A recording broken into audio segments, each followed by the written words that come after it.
A Scanner darkly by Philip K. Dick.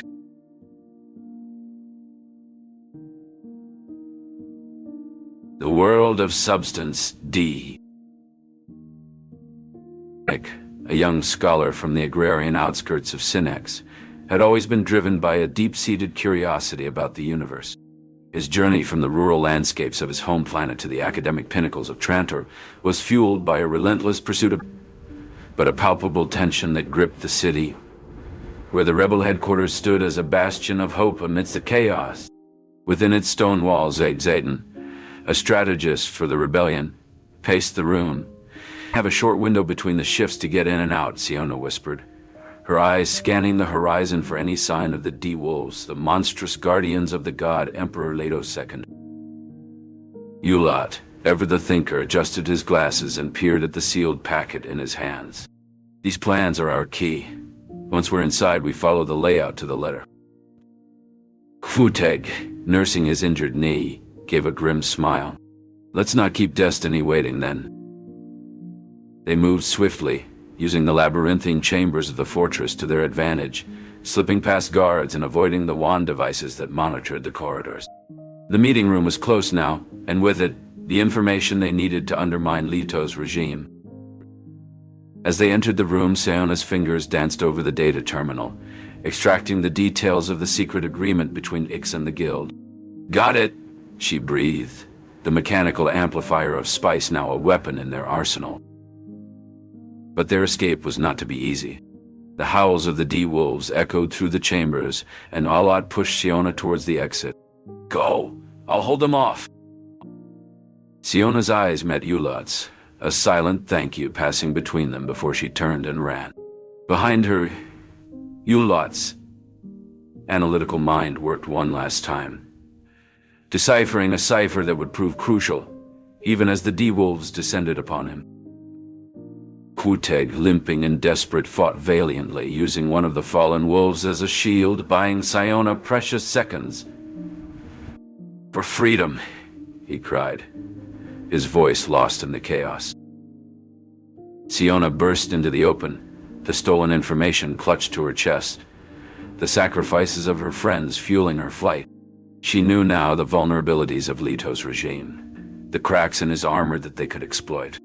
And as she disappeared into the night, a new chapter in the rebellion began, one that would test the very foundations of the God Emperor's power.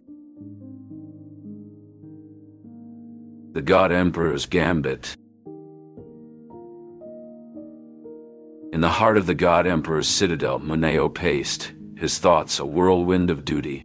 The dimly lit chamber with its ancient stone walls felt more like a prison than the center of power it was. He stopped before a massive ornate door, behind which his master Leto II conducted his mysterious affairs. Siona, his daughter, was out there somewhere. Her rebellious spirit a stark contrast to the order Leto sought to impose. She had become a crucial part of Leto's grand plan, the Golden Path, a vision to ensure humanity's long-term survival and evolution. Topri, his trusted agent within Siona's ranks, contacted him. "She's planning something big, Moneo. Something that could shake the very foundations of the Empire." Topri's voice was urgent. "Keep me informed, Topri. Her well-being is paramount," Moneo responded, his voice steady. As he ended the call, the ornate door creaked open and Leto II emerged, his presence as commanding as ever. "You worry too much, my faithful major domo. Siona is strong, capable.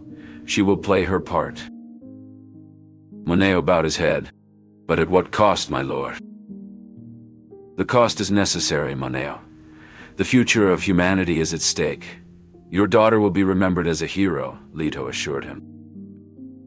"And what of the present, my lord?" "The present is but a moment, Moneo. It is the future we must secure. Trust in the path I have laid out for us all," Leto said, gazing out the window at the sprawling dunes of Rakis. Leto left the chamber, and Moneo was alone with his thoughts. The majordomo knew that the gambit was set, the pieces moving on the board of destiny. Siona, his fiery daughter, was one such piece, and he could only hope for the salvation Leto promised. Outside, the winds of Rakis whispered across the sands, carrying with them the echoes of change and the murmurs of a future yet to be written. The tyranny of the sandworm. In the heart of Arrakis, Leto II, the God Emperor, orchestrated the future with a prescient vision. His latest decree, a mandate to increase spice production, promised to alter the course of history. Duncan Idaho, the ever-reincarnated Gola, now stood before Leto, his loyalty unwavering, yet his mind clouded with doubt. "My lord," he began, "the people grow restless under your edicts." Leto, whose eyes held millennia, replied, "They fail to grasp the necessity of my actions, Duncan. The path I carve through time is for their salvation, not subjugation." From the shadows, Moneo observed, his duty to Leto clashing with his love for his rebellious daughter, Siona Darden. "Sire," he ventured, "your strategies, they border on oppression." "Oppression is a matter of perspective," Leto retorted. "I offer not chains, but the framework for our species' endurance." Deep within the citadel, Siona conspired with Nayla, her resolve as fierce as the desert storm. "We must rise above the fear he instills," she implored. "Leto's foresight is not infallible. Our will is our own." As dusk embraced Arrakis, a new figure emerged from the ranks of Leto's guard. A spy, cloaked in secrecy, whose allegiance lay with the rebellion. This silent watcher held the key to a clandestine network that could one day topple an empire. Meanwhile, Nayla, the stalwart fish speaker, grappled with a secret of her own. Her lineage, unbeknownst to all, traced back to a forgotten Sietch, where whispers of an ancient technology capable of neutralizing the spice's potency had long been buried. The threads of fate intertwined as Leto, Moneo, and Siona each played their part in the grand tapestry of Arrakis. The rebellion, now infused with new hope, stood on the precipice of change, ready to challenge the tyranny of the sandworm. The rebellion's spark. In the shadowed corridors of the citadel, Siona Atreides moved with silent determination as she approached the chamber where the God Emperor's most guarded secrets were kept. The distant, rhythmic thumping of the sandworms echoed through the stone walls. "Are you sure about this?" whispered Nayla, her loyal companion. Siona turned to her, eyes fierce. "We have no choice." Together they slipped into the chamber. Before them lay the ancient charts of the Citadel, the key to unlocking the God Emperor's control. As Siona reached out to take the charts, the God Emperor's voice resonated through the chamber. "I expected you sooner, Siona." Siona stiffened. "Leto," she said, her voice steady. "My dear Siona, everything you do serves my purpose, my golden path." Leto Sutton. Nayla stood frozen, torn between her duty and her allegiance to Siona. "My lord, I—" "Silence, Nayla," Leto commanded. "She must play her part, as must you." Siona grabbed the charts, her resolve unwavering. "We will not be pawns in your game." With a swift motion, she and Nayla turned and fled, the stolen charts in hand. Behind them, Leto's laughter echoed, a sound both triumphant and chilling. As they navigated the tunnels, Siona knew that the spark of rebellion had been ignited. The path was fraught with danger, but the fight for freedom had begun. The dance of power. In the grand hall of the God Emperor's palace, tension permeated the air. Leto II, the God Emperor, a fusion of man and sandworm, surveyed the room from his throne. Moneo, his aide, stood by, his concern palpable. Leto's gaze settled on Siona, Moneo's daughter, who faced him with a quiet intensity. "Siona," he addressed her, acknowledging her importance to his grand scheme without question. The assembly's attention was captured by Leto's presence as he spoke of destiny and humanity's potential to transcend fear and dependence. His words resonated with a promise of a daunting yet magnificent future. As Leto retreated, the courtiers and advisors were left to contemplate their part in the unfolding events. The God Emperor's vision continued to unfold, a silent observer to the currents of change within his empire. The Golden Path revealed. In the heart of the God Emperor's palace, Leto sat on his throne. His eyes reflected a wisdom that spanned millennia. Before him stood Huayna Rey, her presence a stark contrast to the cold stone and the mechanical monstrosities that prowled the corridors. Leto's voice, though powerful, betrayed a hint of vulnerability. "You remind me of what it means to be human, Huai. You are the mirror that reflects my past, and the window to a future I cannot enter." Huai stepped closer. "And what of this future? Your golden path?" "It is the salvation of humanity," Leto explained. "A future where we are free from the shackles of prescience, where each person can carve their destiny without fear of annihilation." "But at what cost? Why pressed? Your transformation, this tyranny, is it necessary?" "Every step I take is for the greater good, the oppression, the control. It is to unite us, to prepare us for the scattering that must come." Huai nodded slowly. "And your emotions, the ones you've suppressed for so long?" "They are the sacrifice I make," Leto admitted. "But in you I find them stirring once more." In the shadows, Duncan Idaho watched the exchange, his expression a mix of awe and sorrow. He turned to Moneo, who stood beside him, his face etched with concern. "I serve the God Emperor, but I fear for Siona. She is the key to his plan, yet she is also the flame that could ignite a rebellion." Moneo replied to Duncan's unspoken question. As the conversation faded, Siona entered the chamber, her eyes fierce and determined. She approached Leto, her stride confident. "God Emperor," she addressed him boldly, "your path may be golden, but it is paved with the suffering of those you claim to save." Leto regarded her. "Siona, you are the tempest that will test my empire. But know this, the golden path is not for the faint of heart. It is a road forged in fire and walked with iron will." Siona met his gaze. "Then let the fire consume us both, for I will not walk your path blindly." The room fell silent. In that moment, the future of humanity hung in the balance, the outcome resting in the hands of a defiant daughter, and a God Emperor with a vision that stretched beyond the stars.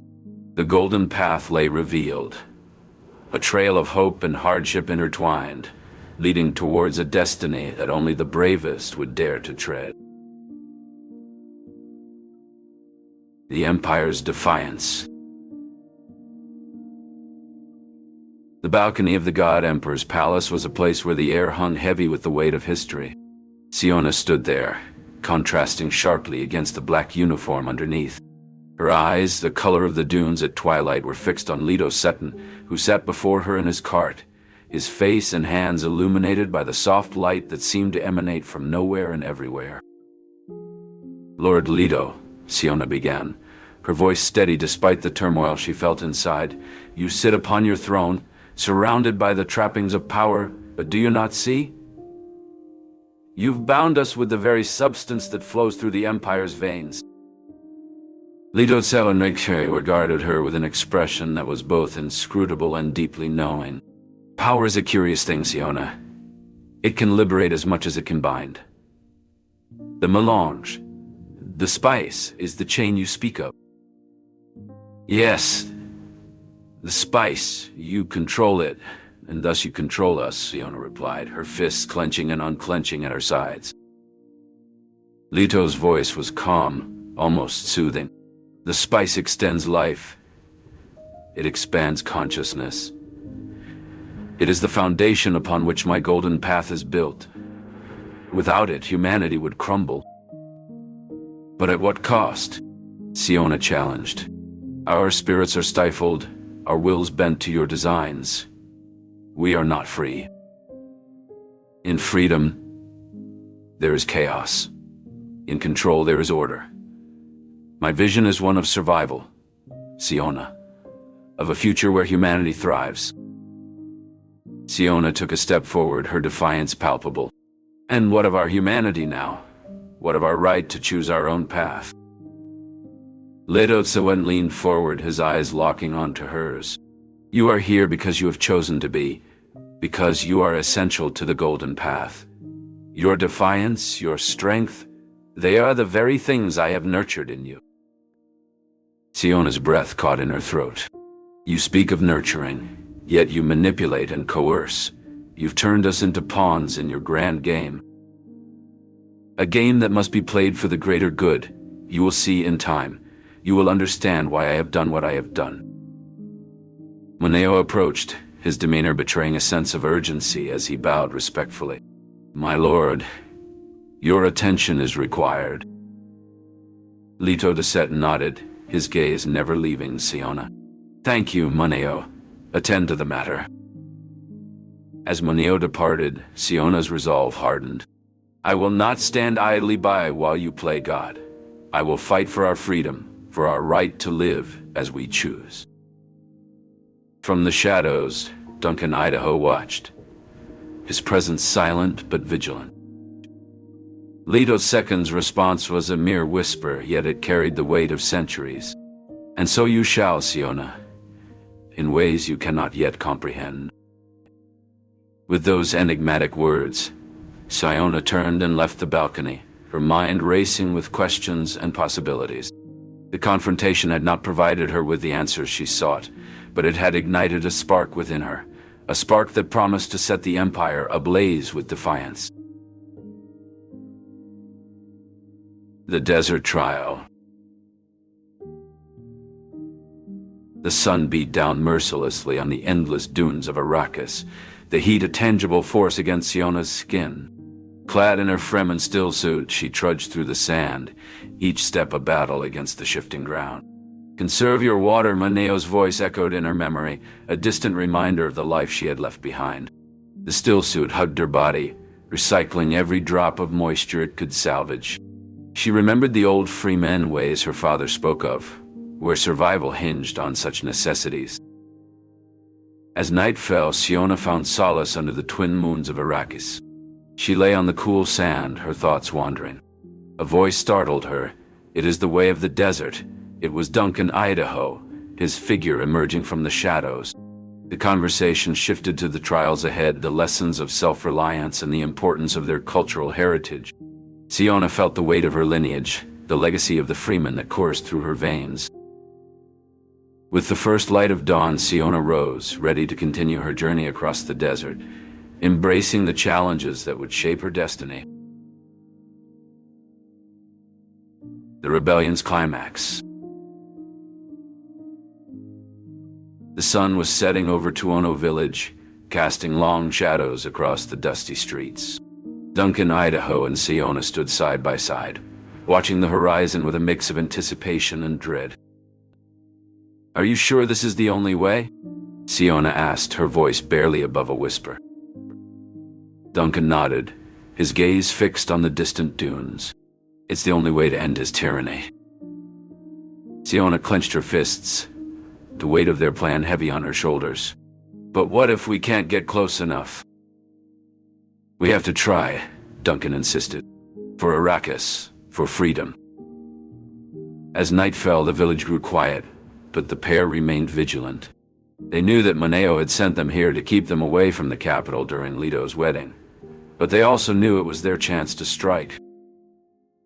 In the cover of darkness, they met with Nayla, their trusted ally. Everything is prepared, she said, handing a device to Duncan.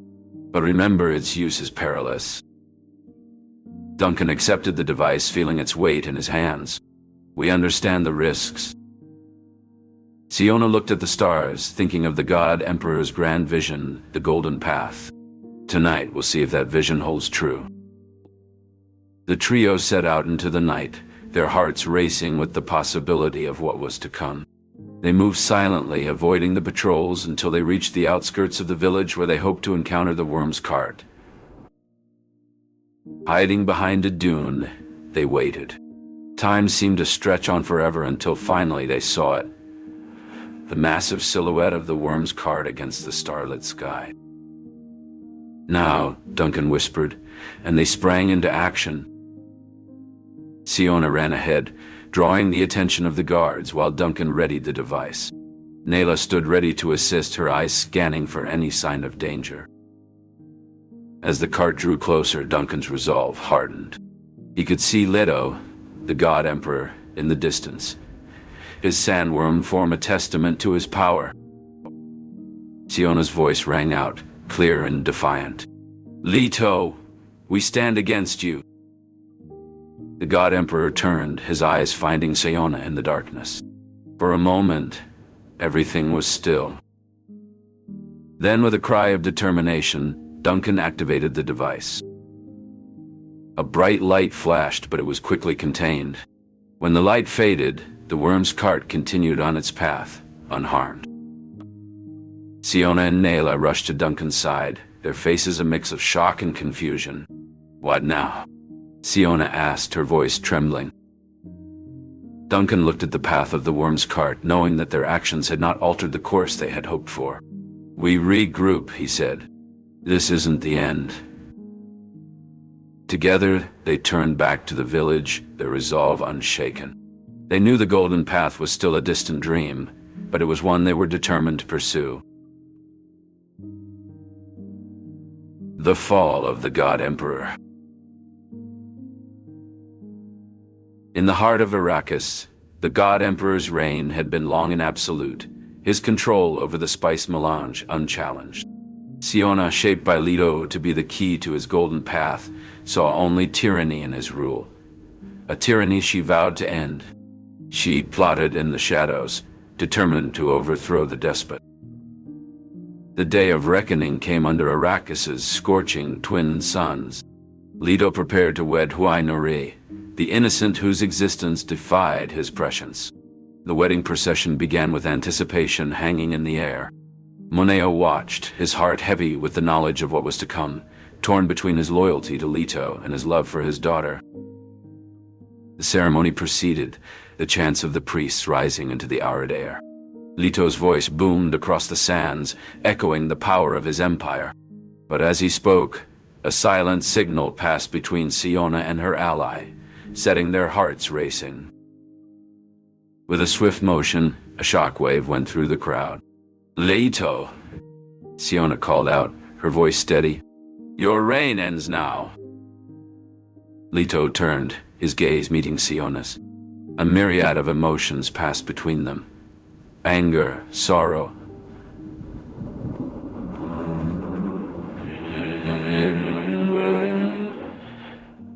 Understanding. "Do what you must," he replied, his voice a rumble like the shifting sands. As the confrontation unfolded, Leto's body shuddered, his form beginning to crumble like the ancient dunes.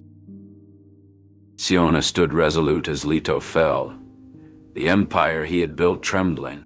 She and her ally, now fugitives in the empire they had helped reshape, fled into the desert, their hearts alight with the hope of a new dawn. The fall of Leto Tsu marked not just the end of a reign, but a shift in the sands of Arrakis, a change in the winds of fate. The legacy of knowledge. In the ancient library, Siona stood with the minority, their faces illuminated by a single lamp. Before them lay the stolen journals of Leto II, filled with secrets the Holy Church sought to bury. "Why do they fear these words?" whispered Javid, the youngest among them. "Because knowledge is power," Siona replied. "These journals hold the truth about our past and show us a path different from the Church's teachings." "How can we be sure this is the truth?" Javid questioned. Duncan Idaho stepped forward.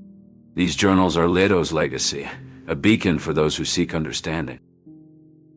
Siona opened the journal to a marked page, revealing a sketch of an Ixian navigation machine. "Leto urged us to find our own way," she said, pointing to the annotations. "We must share these teachings," Javid said with resolve. "We'll start by comparing myths and holy books with what's written here," Duncan suggested. "We'll organize secret gatherings to discuss Leto's ideas." And the church? Javid asked. We will face them when necessary, Siona stated. Our focus is on preserving this knowledge. The group, determined, knew the risks, but were driven by the promise of a future informed by truth. They were the new keepers of knowledge, the vanguard of the Golden Path. The legacy of knowledge was theirs to carry forward.